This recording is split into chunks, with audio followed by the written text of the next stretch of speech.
Today we are going to cover glycogenesis and glycogenolysis. Now, what is glycogenesis and glycogenolysis? For that, first of all, we will see what is glycogen. What is its metabolism?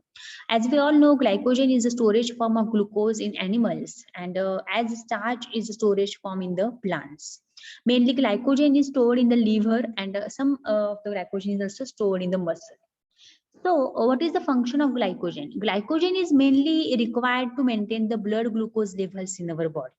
Because when we need glucose to our body, this glycogen is converted to glucose. And when we don't need glucose, we don't require the energy, then this glucose is again converted in the form of glycogen. So like this, the glycogen is important for maintaining the blood glucose levels in our body. So now, first of all, we will see the first glycogen metabolism, that is the glycogenesis. In the name itself, it is given glycogenesis, means glycogen synthesis. So glycogenesis means the synthesis of glycogen from glucose is known as the glycogenesis. For glycogenesis, first of all, it takes place in the cytosol and it requires the ATP, adenosine triphosphate and uridine triphosphate. Besides glucose, we of course require glucose for the synthesis of glycogen, but except from glucose, we also require the glycogen. We also require the ATP and UTP for the synthesis of glycogen, because we all know that the structure of glycogen is very large. So from simple glucose molecule, if we want to synthesize the glycogen, then we require a lot of ingredients. So for that, ATP and UTP is required along with the glucose. So if we want to synthesize glycogen, we can just see the structure of glycogen here. If we can see here the structure of glycogen, it is a very big structure. It contains, see the alpha D glucose molecules. If you can able to see here, the alpha D glucose molecules are joined together by the glycosidic bonds, and there are two linkages present. Alpha 1 to 4 linkages are also present here, and alpha 1 to 6 branching is present here in the glycogen structure. And these are the non-reducing ends of the glycogen, because here these non-reducing ends are then no substitution then can occur over here. So at this glycogen structure, we have to synthesize this glycogen from a simple glucose molecule. So for that, we require the help of adenosine triphosphate and uridine triphosphate. So now we will see first step of the glycogenesis, that is the synthesis of UDP glucose. The first step of glycogenesis is the synthesis of UDP glucose. Of course, the starting material is the glucose. So in the first step, we have to convert glucose to glucose 6-phosphate, the same step which we have covered in the glycolysis, that is the use of enzyme hexokinase. So first step is same here, one ATP molecule is utilized.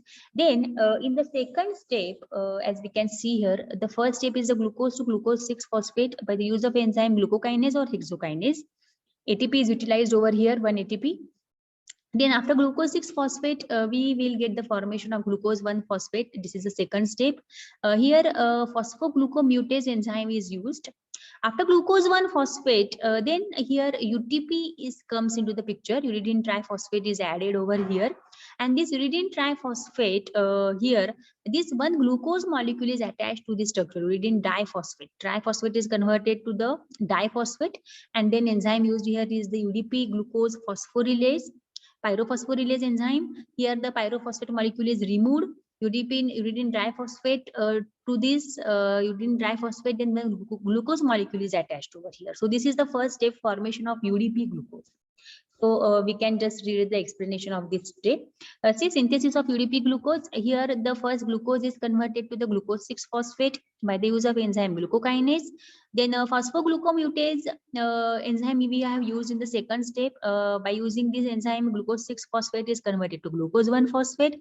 In uridine diphosphate is synthesized from glucose 1-phosphate and UTP by UDP glucose pyrophosphorylase. So this enzyme is important. Uridine diphosphate glucose then synthesized from UTP and glucose 1-phosphate by the use of enzyme UDP glucose pyrophosphorylase. So this is the first step. Then in the second step, if we want to see here, then glycogen primer, that is a protein that is present in our body. So this glycogen primer, its main important role of the glycogen primer is to accept the glucose from this UDP glucose. The UDP glucose which is formed here in the first step, from that this primer which initiate the glycogen synthesis. Okay, so a small fragment of primer we require to initiate the glycogenesis, because many glucose molecules we are requiring for this glycogen synthesis, and that's why we need this glycogen primer. This is present in our body, and this can accept the glucose molecule from the UDP glucose. The hydroxy group of amino acid tyrosine of glycogenin is a site at which the initial glucose unit is attached, and then the enzyme glycogen initiator synthase transfers the first molecule of glucose to the glycogenin. If you can see here what I am telling you, glycogen initiator synthase enzyme is important over here, and glycogen primer is important over here. This glycogenin is a protein which contains the tyrosine amino acid and OH group. Of course, tyrosine is the OH group containing amino acid. So at the OH group of tyrosine, the glucose molecule, the first glucose molecule get attached at this end. And then what will happen? The enzyme, now this glycogen initiator synthase enzyme, this enzyme plays important role. This enzyme will bring another glucose molecule from our body, and it will attach to this OH end of the glycogen primer. So this glycogen primer is required here for the glycogen synthesis, and glycogenin is the glycogen primer. The OH group of the tyrosine residue present in the glycogenin, to this OH group, the many glucose molecules then attach by the use of enzyme glycogen initiator synthase. So this is the second step.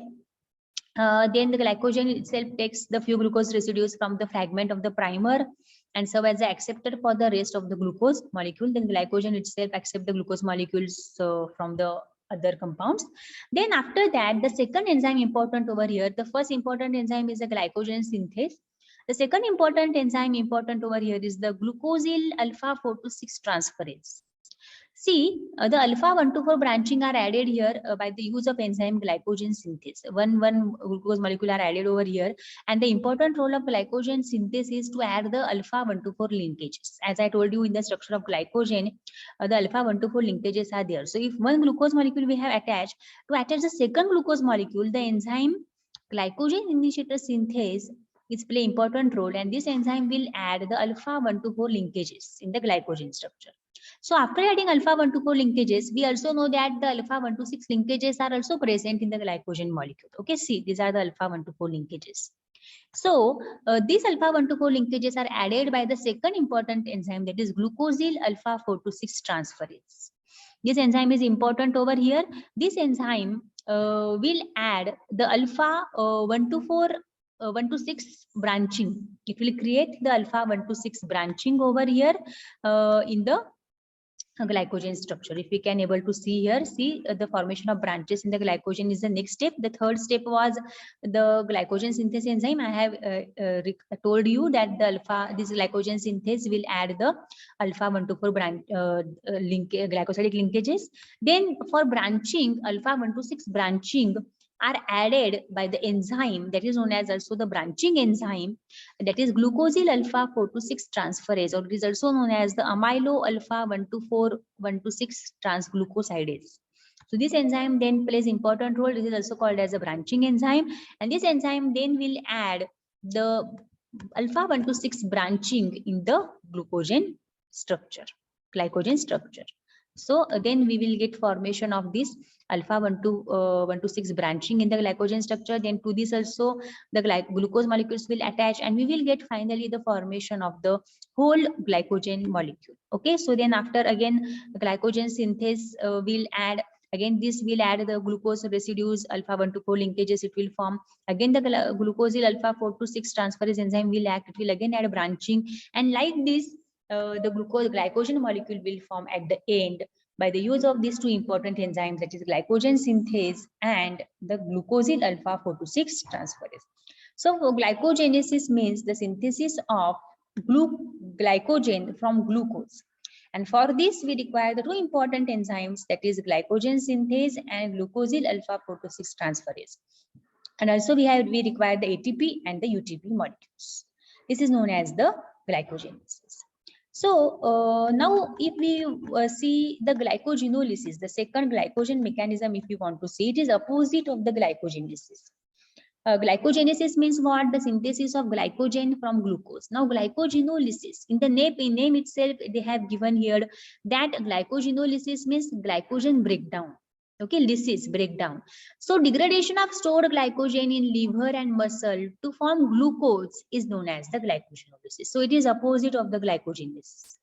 Okay, now we will see about glycogenolysis pathway. Okay, so here also, as we have seen the structure of glycogen, it contains the alpha 1 to 4 linkages, alpha 1 to 6 branching. So now if we want to synthesize the, if we want to break down the glycogen, and if we want to synthesize the glucose from the glycogen, then what we have to do? We have to first break down these linkages and branching. So different enzymes are used to break down these linkages. So first step is the two different enzymes. The first enzyme is the glycogen phosphorylase, is important over here, and this enzyme is used to cleave the alpha 1 to 4 linkages. This glycogen phosphorylase enzyme is used to cleave the alpha 1 to 4 linkages. Okay, see this glycogen phosphorylase then cleave this alpha 1 to 4 linkages, and then we will get the structure, limit dextrin structure we will get, and this structure contains 4 glucose residues at each side of this structure. So till we the 4 glucose residues are remain at each side of this glucose molecule, till then we have to use the glycogen phosphorylase enzyme. It will break down the alpha 1 to 4 linkages, and we will get the limit dextrin structure. Then here the second enzyme important is the debranching enzyme. Like in the glycogenesis, we have used the branching enzyme to form the alpha 1 to 6 linkage. Here we have to use the debranching enzyme. The debranching enzyme name is amylo alpha 1 to 6 glucosidase. It will break the alpha 1 to 6 branching, and it will set the glucose molecule free. Okay, so now this debranching enzyme, amylo alpha 1 to 6 glucosidase, it will break this branching, alpha 1 to 6 branching. We will get the linear structure. Then again the glycogen phosphorylase enzyme will act. It will act, we will get the formation of glucose 1 phosphate. Then glucose 1 phosphate converted to glucose 6 phosphate by the use of enzyme phosphoglucomutase. And then glucose 6 phosphate is finally converted to the glucose by the use of enzyme glucose 6 phosphatase. Okay, and then we will get the formation of glucose or synthesis of glucose from glycogen. This is known as the glycogenolysis. So here what we have done, we have broken down the alpha 1 to 4 linkages by the use of enzyme glycogen phosphorylase. We have broken down the branching, alpha 1 to 6 branching by the use of enzyme debranching enzyme. And then finally we get the formation of glucose 1 phosphate, glucose 6 phosphate, and then the glucose molecule will be free. And this is known as the glycogenolysis. So glycogenolysis is the synthesis of glucose from the glycogen molecule.